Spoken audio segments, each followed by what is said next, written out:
치유와 회복의 하나님께 감사와 영광을 돌립니다. 성도 여러분, 한 주일 동안 안녕하셨습니까? 저는 어제하고 오늘 새벽까지는 안녕하진 않았습니다. 그런데 하나님께서 인도하셔서 이렇게 회복돼서 오게 됐습니다. 어제 우리 금요 특별 기도회를 마치고 그전에도 좀 그런 증상이 있었지만은 그 마친 이후에 갑자기 이렇게 몸에 두드러기가 일어나면서 점점 이렇게 상체로 올라오고 목까지 하고 입술까지 이렇게 올라와서 부었었어요. 그래서 제 딸한테 연락했더니 잘못하면 호흡곤란이라면 큰일 난다고 신속하게 응급실로 가라 그래서 그 즉시 그냥 글렌데일 우리 애드벤티스트 메디컬 센터로 응급실로 갔습니다. 한 10시경쯤 갔는데 오늘 새벽 4시에 이렇게 제가 나왔어요. 근데 아무튼 잘 치료받고 나왔는데요. 제가 뭐 그걸 얘기하려는 게 아니라 그 메디컬 센터로 들어가는 프리웨이에서 나와갖고 도로로 가는데 뒤에서 빵빵 하더니 막 이 반대편 차선으로 해갖고 막 우리 앞서는 거예요. 쉥 하고. 그래서 저 차도 혹시 이머전시 룸으로 가는 게 아닌가 생각이 됐어요.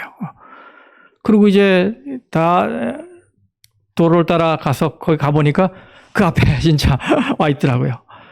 굉장히 급한 환자가 거기 타고 있었던 것 같아요. 아프고 위급하고 힘들면 응급실로 갑니다. 가면 치유되고 살 수 있기 때문이죠. 저도 그래서 응급실로 가서 이렇게 잘 살아왔어요. 영적 생명도 마찬가지 아니겠습니까? 주님께로 달려가야 합니다. 주님께로 달려가면 치유됩니다. 구세주 되신 주님께로 달려가면 살게 됩니다. 바로 오늘이 여러분이 주님께로 달려가는 사는 날, 치유되는 날 되시기를 간절히 바라겠습니다. 오늘은 성경이 가르치는 관계 회복의 비결이라는 제목으로 함께 말씀의 은혜를 나누도록 하겠습니다. 한국에서 참 지식인으로 사회 영향을 끼쳤던 고 신영복 교수의 어록 중에는 이런 말이 있습니다. 여러분 한번 이 글자를 잘 보십시오. 사람으로 읽어도 좋습니다. 삶으로 읽어도 좋습니다. 사람의 준말이 삶이기 때문입니다. 우리의 삶은 사람과의 만남입니다. 그렇게 이야기됐어요. 정말로 이 3자를 가만히 들여다보면 어떻습니까, 여러분? 그 안에 사람이 보이죠? 예. 우리의 삶은 이 사람과의 관계로 이루어져 있어요. 우리는 많고 적음의 차이일 뿐이지 사람들과 수많은 네트워크를 이루며 살고 있습니다. 어떤 링크를 통해서는 행복을 느끼고 또 어떤 링크를 통해서는 고통을 느낍니다. 또 어쩌다가 한쪽 링크에 문제가 생기면 전체 이 링크에 고통이 전달되기도 합니다. 그래서 아무리 경제적으로 부유하고 만사 형통하는 것처럼 보여도 어느 하나의 관계가 틀어지면 행복 지수가 추락을 해요. 그 관계는 남편과 아내의 관계일 수도 있고 부모와 자식의 관계일 수 있고 형제 간의 관계일 수 있고 또 친구 간의 관계일 수 있고 또 우리가 지금 보는 대로 이 교우 간의 관계일 수 있습니다. 그 관계 중 어느 하나만 삐걱거려도 어느 하나의 링크만 막혀도 생활 속에서 웃음이 사라져요.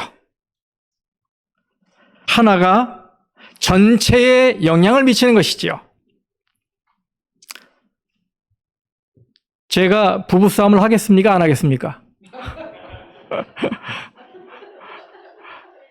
네, 가끔 합니다. 근데 이건 분명해요. 어쩌다 제 아내와 말다툼을 한 날에는 설교 준비가 안 돼요. 아무리 말씀을 이렇게 하려고 해도 계속 막히고 거기서 빙빙 돌아요. 이게 뭐 떠오르는 생각이 없어요. 기도하잖아요? 기도가 잘 안 나와요. 그리고 뭐 맛있다고 하는 음식을 먹어도 맛을 잘 몰라요. 뭘 해도 기쁘지 않습니다.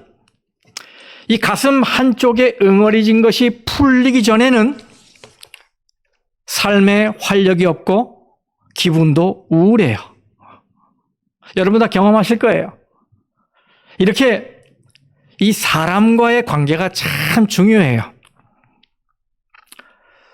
이 러시아의 그전 이름 소련, 이 구소련 치하의 형무소에서 있었는 일입니다.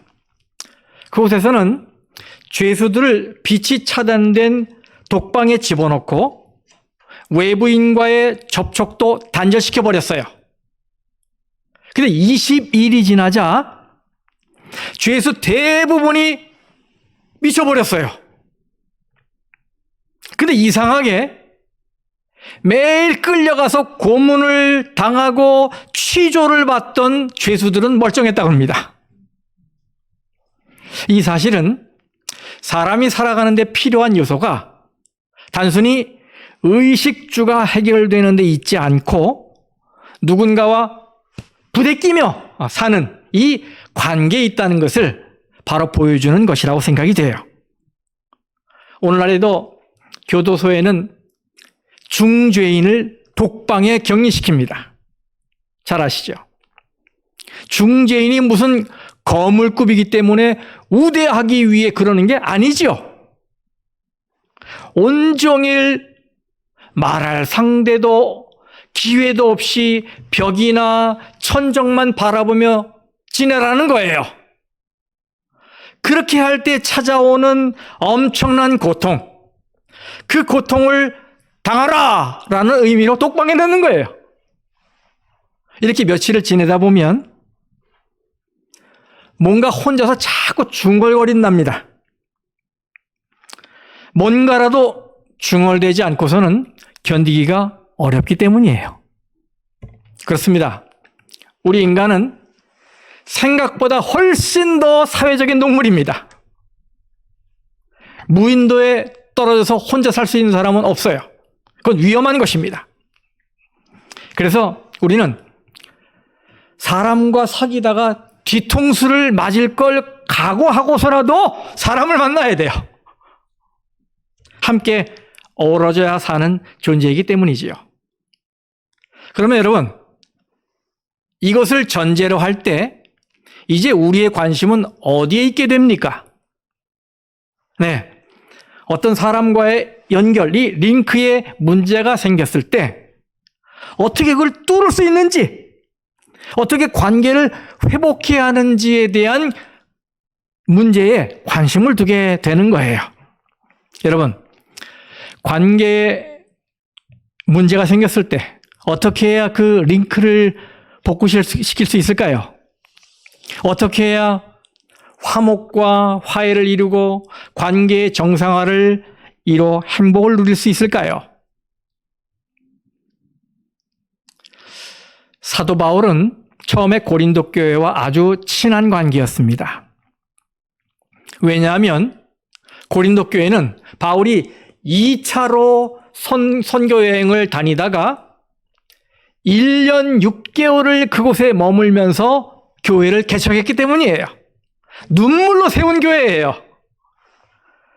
그래서 이 고린도 교인들은 사도 바울을 신앙의 아버지와 같은 존재로 여겼어요. 그런데 그 교회에 사탄이 가라지를 뿌립니다. 그래서 바울을 모함하는 자들이 등장합니다. 성경은 거짓 사도라고 표현하고 있어요. 교묘하게 바울의 사업을 방해하고 교인들의 마음을 뒤흔들어 놓는 거예요.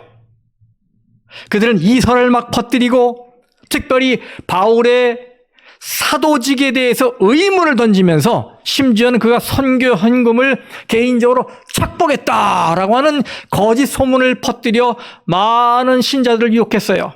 이 바울의 진실함이 흔들렸어요. 먹칠했어요. 그런데 이런 소문이 계속되자 바울이 안 되겠다 싶어서 편지를 보냅니다. 정말 그렇게 깊은 애정을 쏟았는데 말 같지도 않은 이야기로 오해를 받게 됐으니 마음에 큰 상처를 받았죠. 분명 배신감도 느끼고 인간적인 모욕감도 느꼈을 거예요. 기운이 쭉 빠지는 일이죠. 사실 여러분 경험하시지만 이 마음의 상처는 쉽게 낫지 않잖아요. 그런데 바울은 오래 방치하지 않고 빠르게 대처했어요. 감정의 골이 깊어지기 전에 빨리 해결하려고 노력한 것입니다. 그래서 나온 편지서가 바로 고린도 후서예요. 고린도 후서가 그렇게 나왔어요. 바울은 이 편지로 그 교인들과의 그 어그러진 관계를 회복하기를 원했던 것입니다. 특히 고린도후서 6장과 7장에 오면 이 사도 바울이 어느 만큼의 열정을 가지고 어느 만큼의 이 적극적인 마음을 가지고 깨진 관계를 회복하기 위해 애를 썼는지를 알게 돼요. 그렇습니다. 우리는 살면서 맺은 관계들을 깨지 않는 것도 중요하지만 더 중요한 것은 예기치 않은 이유로 그 관계가 깨졌을 때, 그 링크가 막혔을 때 그것을 회복하기 위해 노력하는 것입니다. 사실 이게 더 중요한 거예요. 예수님도 마태복음 5장 이 산상수훈의 설교에서 어떤 말씀을 하셨어요? 형제와의 깨어진 관계를 회복하는 게 예배를 드리는 일보다 우선순위에 둬야 한다. 강조하셨잖아요. 이 중요한 거예요. 그래서 자, 그럼 여러분 이제부터 우리의 관계를 회복하는 비결을 이 세상에 많은 학자들의 조언도 있지만은 바로 이 성경 말씀 속에서만 한번 찾아보겠습니다. 첫 번째 관계 회복의 비결은 솔직해져야 합니다. 솔직해져야 돼요. 고린도후서 6장 11절 고린도인들이여 너희를 향하여 우리의 입이 열리고, 이 말씀을 새 번역 성경에서는 숨김없이 말하였습니다로 번역을 했어요. 그렇습니다, 여러분. 관계 회복은 솔직함에서부터 시작이 됩니다. 숨기는 게 있으면 안 돼요. 상대의 비밀은 덮어줄 때 관계가 성숙하고 나의 비밀은 드러낼 때 관계가 깊어집니다. 심지어 자신의 연약함도 드러낼 줄 알아야 돼요. 자신은 불완전한 사람이라는 것을 노출해야 돼요. 우리가 다 경험하는 일이지만 부정하거나 핑계를 대는 대신에 자신의 부족에 대해 솔직해지면 감정적으로 자유로워져요. 긴장하지 않아도 돼요. 바로 그때 얼어붙었던 마음이 녹는 것이지요. 여러분, 바울은 누굽니까? 영적 지도자예요. 지도자에게는 체면과 권위가 중요합니다. 그런데 바울은 그 모든 걸 내려놓고 솔직함을 택했어요. 여기 고린도후서 7장 5절 말씀에 우리가 마게도냐에 이르렀을 때에도 우리 육체가 편하지 못하였고 사방으로 환난을 당하여 밖으로는 다툼이요 안으로는 두려움이었노라. 이 바울이 고린도 교회의 문제를 듣고서는 바로 옆에 있었던 디도를 파송했어요. 근데 디도가 문제를 파악하고 와야 할 타이밍에 오지 않는 거예요.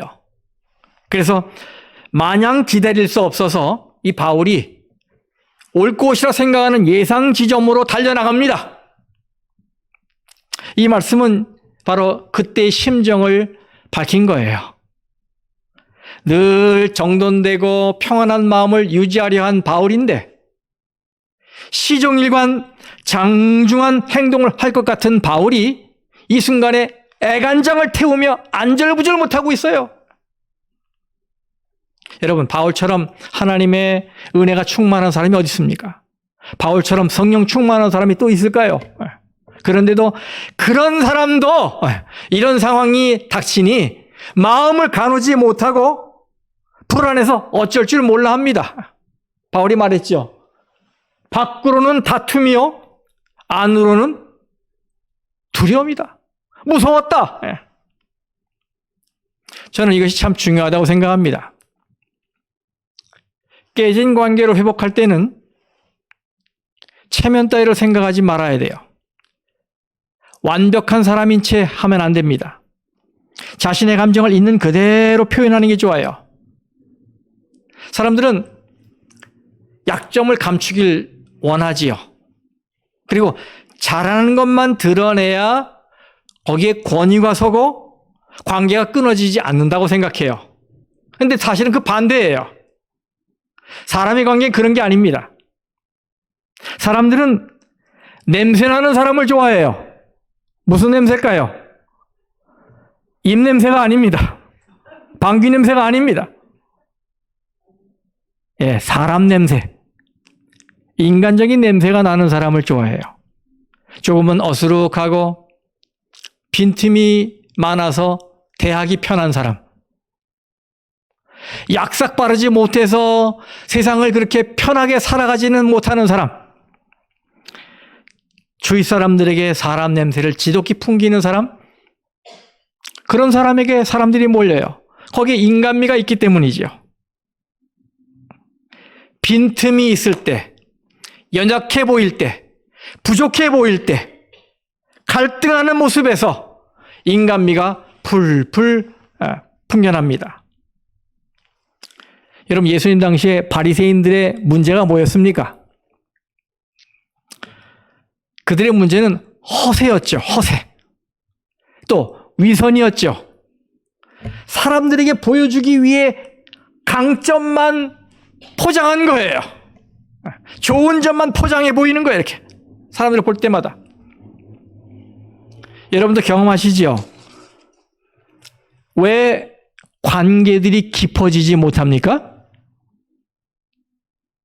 그 이유는, 여러분, 왜 만난 지는 오래됐는데 여전히 불편합니까? 그 이유는 자기 것을 공개하지 않았기 때문이에요. 감추는 것들이 있기 때문이에요. 그래서 여러분, 좀 드러내며 사십시오. 그래야 자유로워집니다. 그래야 마음이 따뜻해져요. 슬픈 일이 있을 때 같이 슬퍼할 수 있도록 드러내십시오. 아플 때 같이 기도할 수 있게 드러내십시오. 그런 의미에서 저를 좀 기도 좀 해주세요. 저도 건강한 줄 알았더니 어디 갑자기 그냥 의사도 원인을 모르겠대요. 저한테. 원인을 모르겠대. 저 쭉 얘기를 들었는데 원인을 모르겠대. 이 목사는 교인들의 기도 때문에 삽니다. 여러분께서 기도 좀 해주세요. 여러분 혹시 아프시면 얘기하세요. 어떤 분들은 이게 뭐 체면 어떤 또 다른 오해를 할까봐 얘기 안 하시는 분 있어요. 그 나름대로 또 의미도 있겠지만, 그러나 중요한 건 기도하는 자가 많으면 좋은 겁니다. 좋은 거예요. 기쁜 일이 있을 때 감추지 말고 얘기하십시오. 지자랑하는구나 이렇게 하지 마세요. 이 기쁨을 같이 나누려고 하는 거라고 생각하세요. 좋게 받아들이세요. 이래서 좋았고 저래서 싫었다라고 감정을 표현하십시오. 그저 한 번도 거절 못하고 이래갖고 얼마나 많이 어려움을 당합니까? 주위 사람들이 얼마나 많이 곤란을 겪습니까? 그렇죠? 이래서 미안했고 저래서 고마웠다고 솔직하게 얘기하십시오. 감사도 타이밍 놓치면 의미가 없어요. 이것은 하지 말고 저것은 해주면 좋겠다고 숨김없이 얘기하십시오. 자기 마음에 있는 걸 솔직하게 이야기해서 하세요. 이것은 가정에서도 그렇고 직장에서도 그렇고 교회에서도 그래요. 특히 신앙을 하면서 하나님과 관계를 맺을 때는 더더욱 그렇습니다. 죄를 회개할 때도 그래서 두루뭉실 하나님 내가 죄를 졌는데 용서해 주세요 이런 게 아니라 하나님 내가 이런 죄 분명한 구체적인 사례를 제시하면서 이때 내가 실수하고 잘못했습니다. 주님의 보혈로 저를 덮어주시고 용서해 주세요 하고 얘기하셔야 돼요. 솔직하게 털어놓으셔야 돼요. 여기 잠언 28장의 말씀을 보세요. 자기의 죄를 어떻게 하는 자는? 숨기는 자는 형통하지 못하나 죄를 자복하고 버리는 자는 불쌍히 여김을 받으리라. 아멘. 그렇습니다. 숨김이 없는 솔직함이 하나님의 관계를 회복하는 출발점입니다. 이건 인간 사이에도 마찬가지죠. 그리고 더불어서 중요한 것은 상대가 그렇게 숨김 없이 솔직하게 대했는데 그걸 남한테 험담 재료로 삼는 사람들, 이러면 안 돼요. 그 솔직함을 소화할 수 있는 사람이 되어야 해요. 아까도 얘기했죠. 상대의 비밀을 어떻게 해요? 감춰줄 때 신앙이 성숙해요. 관계가 성숙해요. 자기의 비밀은 드러낼 때 관계가 깊어지는 거고. 이거 좀 잘 구분하시길 바랍니다. 자, 두 번째 관계 비결, 회복의 비결입니다. 나부터 마음을 열어야 합니다. 나부터. 고린도후서 6장 11절. 고린도인들이여, 너희를 향하여 우리의 입이 열리고 그 다음 뭐예요? 우리의 마음이 넓어졌으니 13절에 보답하는 것으로 너희도 마음을 넓히라. 바울은 솔직하게 다 말했다고 하면서 여러분 내가 활짝 열었으니 여러분도 여십시오라고 권하고 있어요. 자기에게 고통과 상처를 주었던 고린도 교인들에게 먼저 화해의 손을 내민 것입니다. 그의 첫 대화는 여러분들 마음을 여십시오가 아니었어요. 내가 먼저 마음을 열었습니다 였어요. 살다 보면 우리도 관계에 금이 가는 경험을 하게 돼요. 평생 함께 살 줄 알았던 부부관계에서도, 미운 정 고운 정 다 하던 친구관계에서도, 심지어는 혈연관계인 가족관계에서도 예기치 않았던 일로 깊은 상처를 받고 관계가 단절되는 경우가 있어요. 부대끼다 보면 그런 일이 있는 겁니다. 그런데 대체로 그런 경우를 보면요, 다들 자신이 피해자라고 생각해요. 그렇죠. 자신이 불이익을 받았다고 생각을 해요. 자신에겐 아무 잘못이 없고 상대방 때문에 이렇게 됐다고 말합니다. 그렇기 때문에 상대가 먼저 나에게 사과해야 내가 용서하겠다라고 마음을 굳힌 사람들이 의외로 많아요.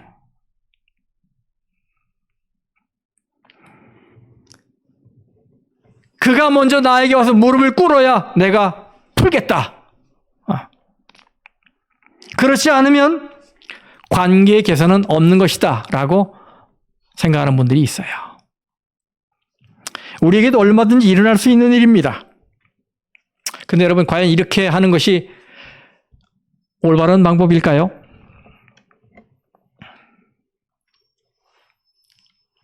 제가 이 이야기를 한번 한 적이 있었어요. 근데 한 번 더 하겠습니다. 제가 한국에서 목회할 때예요. 교회에 이제 연말돼서 신년 사업 계획서를 만들기로 하고 각 부서장들 보러 이제 신년 계획서들을 제출하라고 했어요. 그리고 그것을 다 받아서 책을 내야 되니까 전체 포맷에 맞춰서 다시 이렇게 조정하고 또 교정을 본 다음에 인쇄에 들어가기 전에 혹 고치는 과정에서 각 부장들이 내가 의도한 게 아닌 게 적혀있다라고 생각할 수 있으니까 잘못된 것이 있는지 확인을 해달라고 부탁을 하면서 다 나눠줬어요. 그리고 그분들이 오케이 사인이 떨어지면 이제 본격적으로 인쇄에 들어가는 것입니다. 그런데 한 중책을 맡았던 장로님 부부가 그 다음 안실에 교회를 결석했어요. 예배가 마친 후에 모두가 즐겁게 식사를 하는데 아무런 연락도 없이 결석한 그 장로님 부부가 마음에 걸렸어요.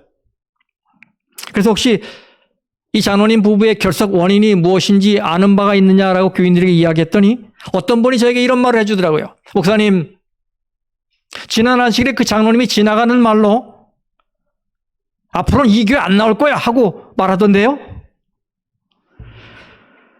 아니 갑자기 왜? 저는 깜짝 놀랐어요. 혹 내가 뭐 잘못한 거라도 있나? 아무리 더듬어 봐도 잘못한 게 생각이 안 나는 거예요. 하지만 뭔가를 오해한 것이 분명하니까 그런 말을 했지, 그렇지 않으면 괜히 안 나오겠다고 했겠나라고 생각이 드니까 밥이 잘 넘어가지 않았어요. 마음이 불편했어요. 그래서 밥숟가락을 놓고 수석 장로님께 가서 그 가정을 좀 방문 좀 하자고 지금. 그래서 그 장로님도 식사를 다 못하고 수석 장로님과 제가 단둘이서 차를 타고 그 장로님 부부 집으로 갔습니다. 집에 도착해서 초인종을 딱 누르니까 그 부인 여집사님이 나와 문을 열어줬어요. 그 인사를 하고 거실을 보니까 그 장로님이 예배용 작은 책상을 펴놓고 그 위에서 성경을 읽고 있었어요. 신앙이 깊은 분이에요. 그런데 손님이 왔는데 눈을 마주치지 않는 거예요. 그래서 저는 뭔가 단단히 오해하고 계시는구나 라고 생각이 됐어요. 그래서 제가 들어서자마자 신발을 벗는 그 자리에서 무릎을 탁 꿇었습니다. 그 장로님께 말했어요. 장로님, 혹시 저의 잘못으로 마음이 불편하신 게 있으시다면 저를 용서해 주시기 바랍니다. 제가 부족한 사람이고 저의 불찰입니다. 그러니 마음을 푸시고 우리 함께 교회로 가십시다. 그랬더니 그 장로님이 깜짝 놀라면서 벌떡 일어 달려나왔어요.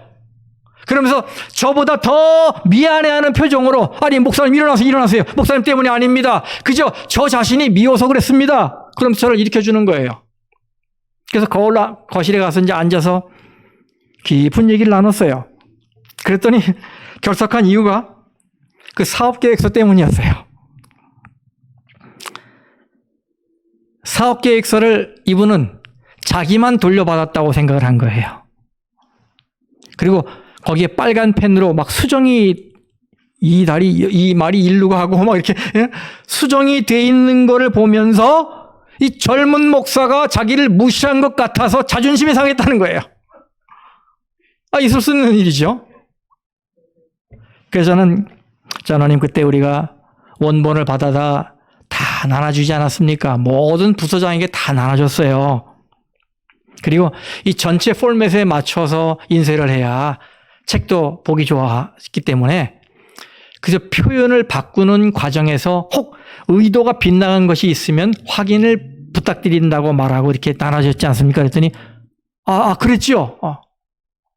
그랬더니 이제 오해가 풀렸다는 거예요. 자기는 그 생각을 하나도 딴 생각하다가 그냥 받아들고는 오해하신 거예요, 이분이. 그러면서 저에게 도리어 미안하다고 사과를 하더라고요. 그래서 저는 장로님, 이제 오해가 풀렸으니까 지금이라도 옷을 입으시고 우리 교회로 가서 오후 행사에 참여하십시다. 그랬어요. 그래야 교인들이 걱정을 덜 하지 않겠습니까? 그랬더니 그럽시다 하고서 이제 옷을 챙겨 입고 같이 셋이서 이제 교회로 갔어요. 그랬더니 오후 행사를 하려고 기다리던 교인들이 장로님 오자 막 손뼉을 치면서 좋아하더라고요. 근데 그로부터 1년 후에 제가 합회 부장으로 선출돼서 합회 가기 위해서 이제 짐을 꾸리고 있는데 집에서 갑자기 그 장로님 부부가 저희 집을 찾아왔습니다. 그리고는 문을 열어드리니까 들어오시더니 제 앞에서 그 장로님 부부가 무릎을 딱 꿇는 거예요. 장로님, 집사님 왜 이러십니까? 전에 목사님이 저희 앞에서 무릎을 꿇으셨는데 저희의 부족함 때문에 주의 종이 무릎을 꿇었다고 생각하니까 지금껏 마음이 편치 않아서 다시 한번 용서를 구하려고 하는 겁니다. 부디 다 잊으시고 저희를 용서해 주시기 바랍니다 하면서 그 장로님이 눈물을 뚝뚝뚝 흘리는 거예요. 저는 얼마나 미안한 마음이 들었는지 몰라요. 그러면서 이제 그분들과의 관계가 훨씬 더 좋아져서 그 이후에도 좋은 관계로 지내게 됐어요.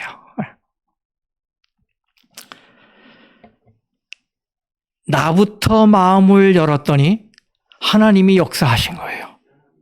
회복시켜 주신 거예요. 그렇습니다, 여러분. 당신을 향해 내 마음을 먼저 엽니다.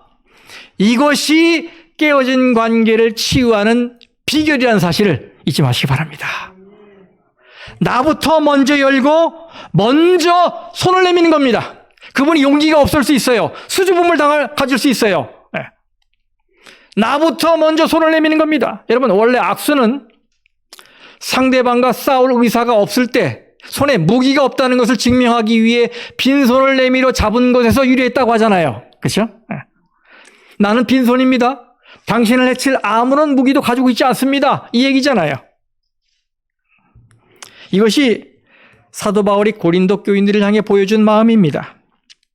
보십시오. 내 마음이 당신을 향해 이렇게 열려 있습니다. 먼저 내민 거예요. 성도 여러분, 링크 복구의 비결, 관계 회복의 열쇠는 바로 우리 자신을 먼저 내미는 것, 먼저 마음을 여는 것임을 기억하시기 바랍니다. 너부터 마음 열어. 그럼 내가 열게. 이런 나름의 순서를 만들어 놓고 살아왔다면 오늘부터는 순서를 바꾸세요. 내가 먼저 마음을 여니 당신도 마음을 열면 좋겠습니다. 여러분, 혹 여러분의 이 부부간의 이 대화가 어려워졌습니까? 부모와 형제 간에 혹은 친구 간에 교인 간에 이웃 간에 인간관계에 흠집이 생겼습니까? 그래서 마음의 상처를 받았습니까? 그럼 이 순서를 좀 적용하시기 바라요. 내가 먼저 마음의 문을 여니 당신도 마음을 열면 참 좋겠습니다. 이래서 관계가 회복되는 행복을 경험하시기 바랍니다. 마지막으로 세 번째, 관계 회복의 비결은 지혜로운 언어를 사용하는 것입니다. 관계 회복을 원한다면 이 말 표현에 신경을 써야 돼요. 말 표현. 저도 자주 제 아내로부터 책망을 들어요. 이 말 표현이 너무 프레셔를 준다고. 근데 제가 보니까 그런 것 같아, 진짜. 그래서 그렇게 안 하려고 노력을 하는데 뭐 조금씩 고쳐나가는 것 같은데 자주 이렇게 흠이 드러나요. 이 바울은 고린도 교인들이 잘못했다고 야단을 쳤는데 바울은 그걸 편지에 야단 쳤다고 표현하지 않고 이렇게 표현했어요. 보세요. 고린도후서 7장 9절 10절에 내가 지금 기뻐함은 너희로 근심하게 한 까닭이 아니요 도리어 너희가 근심함으로 회개함에 이른 까닭이라. 너희가 하나님의 뜻대로 근심하게 된 것은 우리에게서 아무 해도 받지 않게 하려 함이라. 하나님의 뜻대로 하는 근심은 후회할 것이 없는 구원에 이르게 하는 회개를 이루는 것이요 세상 근심은 사망을 이루는 것이니라. 말이 이렇게 좀 꼬인 것 같죠? 그런데 이건 간단하게 표현하면 이런 말이에요. 내 책망으로 여러분이 고통스럽게 됐지만 이 모든 일로 여러분이 참된 회개에 이른 건 참으로 기쁜 일입니다. 이런 얘기예요. 야단을 쳐서 근심하게 했지만 그것은 결국 회개를 끌어내고 구원에 이르게 한 근심이었다는 말이에요. 어쩜 이렇게 똑같은 말인데도 이렇게 표현을 잘할까? 저는 이것이 아주 중요하다고 생각해요. 성경 이 빌레몬서를 보면 오네시모라는 종이 이 빌레몬의 집에서 도망을 치지 않았습니까? 저 같으면 표현할 때 도망자 오네시모라고 표현했을 것 같아요. 그런데 바울은 이렇게 표현합니다. 빌레몬서 1장 15절에 아마 그가 잠시 떠나게 된 것은 너로 하여금 그를 영원히 두게 함이니라. 여러분 얼마나 완곡한 표현입니까? 도망을 쳤는데 잠시 떠난 것이라고 말했어요. 그러면서 양편에 상처를 주지 않는 방법으로 표현했어요. 이 모든 관계의 상처 그리고 회복은 말에서 시작돼요. 아시죠? 그죠? 말에서 내 의도와 상관없이 말에 힘이 들어가든지 내 마음속에서 이렇게 엮은 말이 아니라 어떤 튀어나온 어떤 단어 하나 때문이라도 상대방이 상합니다. 그래서 우리는 말을 지혜롭게 하게 해 주십시오라고 날마다 기도해야 해요. 날마다 기도해야 해요. 어떤 사람이 조기를 사려고 생선 가게에 들어갔어요. 그는 아주 싱싱한 것을 원했는데 상태들이 별로 좋지 않은 거예요. 그래서 얼마나 좋지 않은지 확인하기 위해서 조기 한 마리를 들고 냄새를 맡는데 생선 가게 주인이 그걸 보고는 버럭 소리를 질러댑니다. 이보시오! 왜 멀쩡한 생선을 가지고 냄새를 맡고 야다니요? 그래서 이 사람이 말했어요. 아이고, 예, 죄송합니다, 사장님. 냄새를 맡은 게 아니라 귓속말로 바다 소식을 좀 물어봤습니다. 그랬더니 이 주인이 호기심이 생겼어요. 그래요? 그럼 조기가 뭐라 말합니까? 이 사람이 말합니다. 바다를 떠나온 지 일주일이 넘어서 최근 소식은 알 수 없답니다. 참 지혜롭죠. 이 생선 상태가 좋지 않다는 걸 바로 앞에서 쏘아붙이지 않고 아주 재치와 유머로 기분 나쁘지 않게 잘 표현했어요. 저도 이런 거 배우고 싶어. 어쩜 이렇게 말을 표현을 잘하는지. 안 됩니다. 됩니다. 이게 아니라 한번 생각해 보십시다. 이러면서 그 상황을 이렇게 유연하게 빠져나가고 상대의 마음에 이렇게 편안함을 주는 이런 말들. 여러분도 배우고 싶습니까? 네. 저도 정말 배우고 싶어요, 이런 거예요. 이건 마음의 여유가 없으면 절대로 할 수 없는 말들이에요. 그런 말 하는 분들은 이 마음의 탄력성이 좋은 거예요.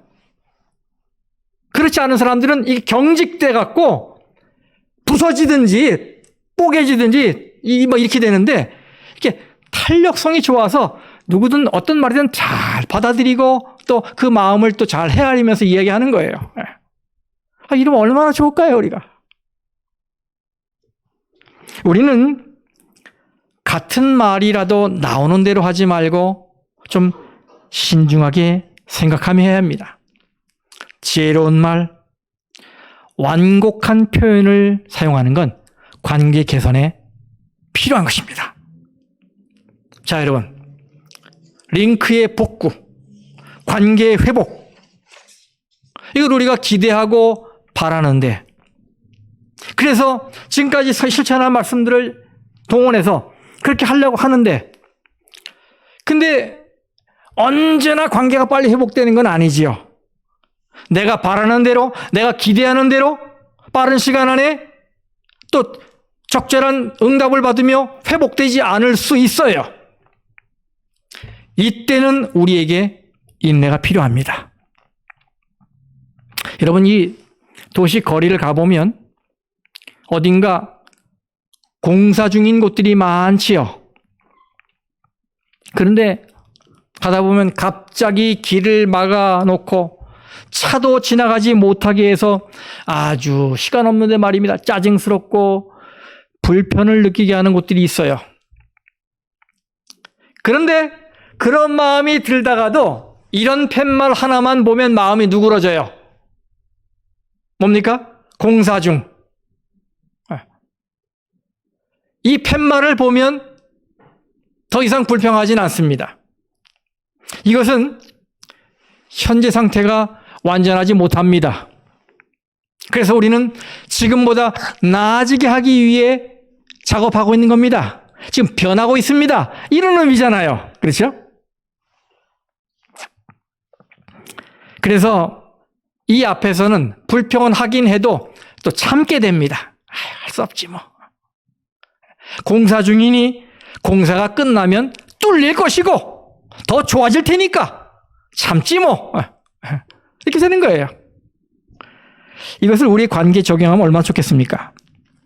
말씀 따라 관계 회복을 위해 노력하는데도 별 진전이 없는 것처럼 보이고 또 기대하지 않은 일이 이어질 때 우리는 이것을 뭐라고 생각하면 좋겠습니까?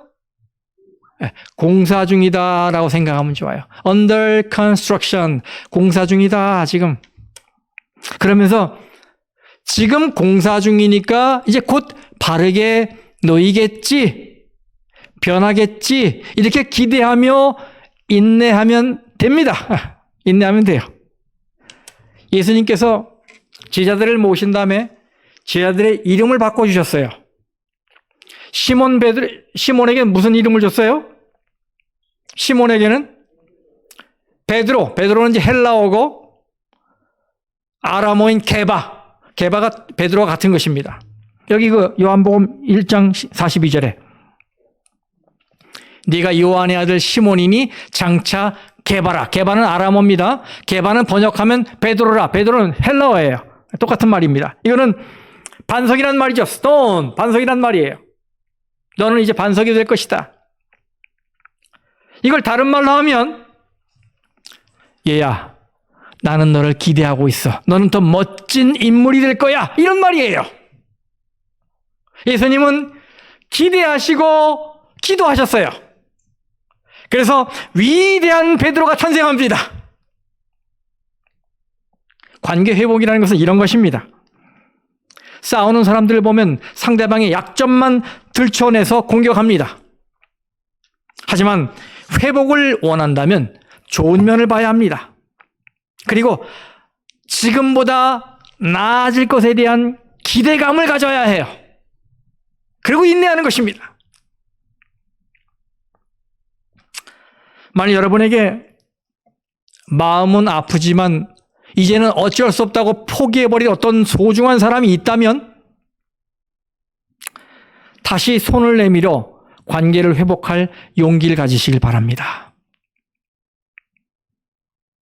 중요하죠. 우리는 깨진 관계 속에서는 행복이 없으니까 먼저 손을 내밀어 관계를 회복에 첫 단추를 끼시기 바라요. 먼저는 가면을 벗고 솔직한 마음으로 접근해야 합니다. 또 상대보다 내가 먼저 마음을 열고 부드럽고 따뜻한 언어를 사용해야 됩니다. 그러나 그렇더라도 돌아오는 것이 마음에 안 찰 수 있어요. 그럴 때는 어떻게 생각하라고요? 지금은 공사 중이다. 이렇게 생각하는 것입니다. 이 공사가 끝나면 모든 것이 더 좋아질 거야 라는 믿음을 가지란 말이지요. 성도 여러분, 여러분의 그 많은 링크들, 이 관객들을 회복하기 위해 계속 노력하시길 바랍니다. 그래서 여러분의 삶에 웃음이 회복되고 행복 지수가 올라가고 감사가 늘어나고 그리고 결론적으로 우리 하나님께 영광을 돌리시게 되기를 간절히 바라며 말씀 마치겠습니다.